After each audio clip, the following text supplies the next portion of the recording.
चलो यमुना के गाधी गाधी पर चलो चलो ये तुम्हें कहता है कि मुझे छड़ के एकला पड़े ये चलो एता प्रयास सब तुम्हें तो सब में लेट कर चलो जानो चलो बुरा सिरा छारमा ता छापला के सब दिस आ रहा है आगो मन वो तो सरपंच ए बात तो कहते सरपंच को हेलो ए राधिका ए चलो जमा चलो देखो से नंबर आया घर पिला के नोट फुटिया का मां है मां है पिला के बड़ा डोल लगा गाड़ी लगा खाली ताकि किसी न मुटे न जा टुकड़े थसिनो ये हमारा पैसा का सही थी बा सते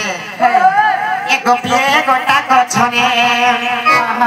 हे गोपिए गोटा को छने ए कोठा गोटे मन पड़िला मन पड़िला मन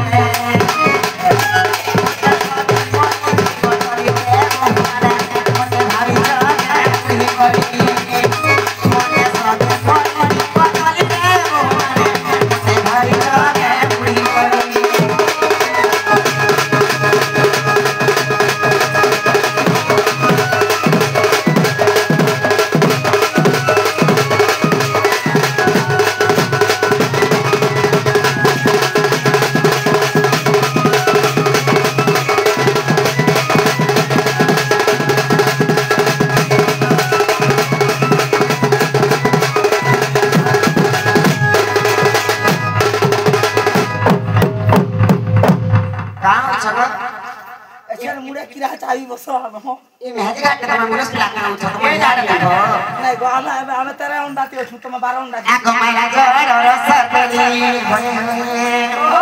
ये मेरा जड़ और सरकली मेरा जड़ और सरकली ए जाई फूल से हवा माली मते सब पतली में हो मते भागु के बुढ़ी बोली मते सब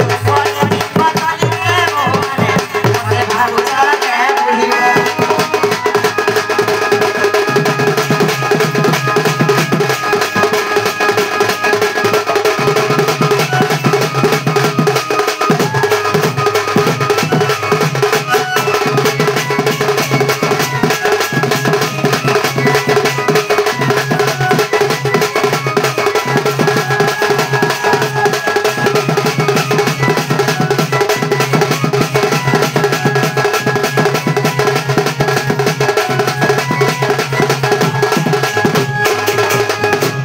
हसारो सजाने छोटा हसारो सजाने छोटा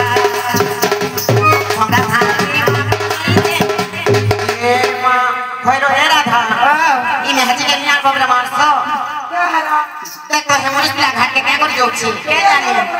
सब बेला छुट्टी हो खुशी ना दे हमरा मुहिया जा गोरिया और था के भैंस हो गया यही काटार बागो नीला उधार सुनाउली क्या बोलो नीला सुनाउली